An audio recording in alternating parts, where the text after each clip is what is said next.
Good morning, everybody, and welcome to a very special edition of Fort Wayne's NBC News Today. I'm Adam Shear. We are focused on the finish line this morning. Have you looked at the Midwest League standings lately? Check this out. The Tin Caps, they are currently tied for first with Lansing, thanks to that hot stretch that they've had since the All-Star game. All right, thank you, Yasser, and I just wanted to pass along. You may have seen it at the bottom of your screen by now, but East Allen County Schools and Fort Wayne Community Schools are on a 2-hour delay this morning. Southwest and Northwest Allen County Community Schools are canceled. Isn't he cute? He is adorable. I love the Batman bandana, I think. Oh, yeah.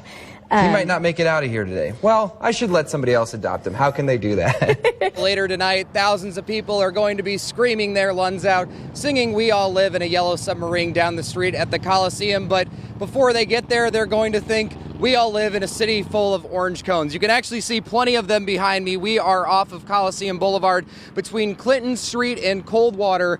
This team at the start of the year looked like they were dead in the water. You guys finished in dead last in the standings, but here we are today, and your guys have a chance to make some history.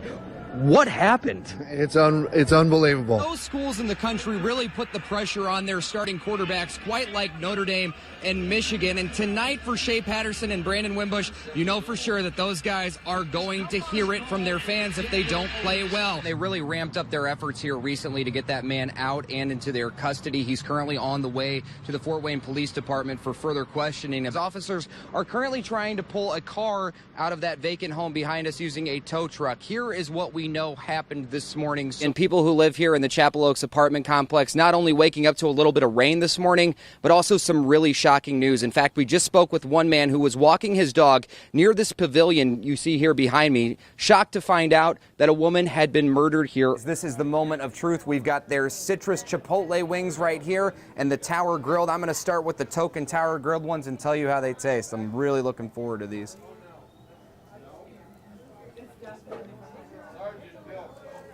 Oh my gosh. I can definitely see why people think these are some of the best wings in town. We pick it up, now we're gonna throw it around. Adam, you think you can do that? No, I don't want to try. I want you to try. You want me to try? Yes, of course I do. Try? Absolutely. Oh, that's fun. That's not as hard as I thought it would be. Oh, he shoots, he scores. More coming up at 6:45. Yes, Kent. That's all we wanted to see. Perfect. That was awesome. Thank you, Kent. Of course. Then tell me. All right, I can do that. And for the first time in fifth quarter history, we have a tie for the must-see moment on Fort Wayne's NBC. No, Chris, this happened. Do you trust me? I want to try something here real quick. Just do this. Oh, that's no, there you go. All right, stand right there. People will still like you then. All right, thank you. Yes, sir. Thank you, guys. You can't do no better. Get off the field. Most kids aren't really fans of football practice. But most kids also aren't like Craig Young. Have some pride in yourself. Come on. I'm not doing it for the fans or anything. I'm just doing it for the name that's on my chest and the last name that's on my birth certificate. Whatever we ask him to do, he's willing to do for the team. He's not an I guy, he's a we guy. Young cannot wait to start his senior season for the Generals Friday night. But that's not the only reason he's relishing every day on the practice fields at Wayne High School. I wasn't really a thinking moment at the time. I didn't know what to do. I was young. I was scared. 911, what's the address of the emergency? On October 9th, 2016, Young was with a friend in a home near Paulding Road when bullets started ripping through the walls. It was just like, man, I don't want to die. I just don't want to die. And I was just scooting back. While I was scooting back, I was just seeing, man, a lot of bullets just keep flying and keep flying. I was just thinking, I don't want to die. I don't want to die. 3 shots struck Young during the drive-by shooting. One went through his hand, another hit his arm, and the third pierced his leg.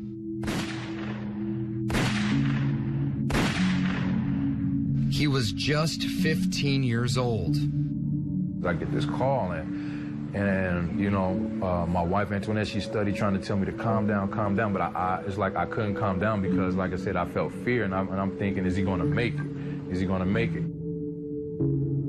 If I could just take the pain away from him, you know, because I didn't want my baby to go through all of that pain. So it was definitely tough. It was heartbreaking, and yeah, it was real hard. Ever since that day, I just told myself, like, I'll never make my mom cry again. I'll never make her cry again. Never, ever. Young's injuries unfortunately forced him to miss the rest of his sophomore season. But when he returned to practice the following summer, Come on, bust it, bust it. he was motivated to push his game to another level. Good job, Craig. I know I had to get out of this. I got to get out of this city, and it's the best thing for me. And last season, Young had a career year, racking up over 700 yards and scoring 6 touchdowns. In the locker room, he just wants to be like everybody else. When we're out talking, he just wants to be like everybody else. But when the lights come on and he's on the field, he wants to be special. By the end of his junior season, Craig's comeback had caught the eye of almost every college football coach in the Big Ten. Don't ever turn your body this way. Okay. The first thing that probably just came to mind was just like, yes. Earlier this year, Young told his parents he was heading to Ohio State, breaking his promise to never make his mom cry again. My baby son is making grown man decisions, so it was exciting, tears of joy. As one of the top college prospects in Fort Wayne, there is plenty of pressure on this future Buckeye to lead his team to their first sectional title in over 20 years. Beat him every time, yep. I got a mindset I'm not letting nobody go out there and just, like, you know, beat me. And if Young has any say in the matter, practice will make for the perfect ending to a high school football career that was inches away from ending 2 years ago. 1, 2, 3. You know, there's a lot of people that want to see me fail, you know what I'm saying? But I ain't failing. I ain't falling. I got my shoestrings tied up, and we gonna ride. So for all them people that said everything this and everything else, they gonna eat their words. And that's all I gotta say. This is the first instance in a long time here in Chapel Oaks, you know. Contrail White couldn't believe it when he saw police tape in his neighborhood on his morning walk. Man, it's surprising. Usually it's a nice neighborhood. I've been here for 4 years, and it doesn't really happen here in Chapel Oaks. Like many people who live in the Chapel Oaks apartment complex, White woke up stunned to find out someone murdered 20-year-old Ariana Lee Henderson underneath this pavilion just a few feet from the doorsteps of their homes. It's sad. It's really sad, and it's scary because it's really close. That's crazy because, like, I'm right here and I ain't hear nothing. Around 1 o'clock Thursday morning, the Fort Wayne Police Department responded to the complex, which is just a few blocks away from the Pontiac branch of the Allen County Library, on a report of an armed robbery. When officers arrived on scene, they found Henderson shot and killed near the Chapel Oaks leasing office.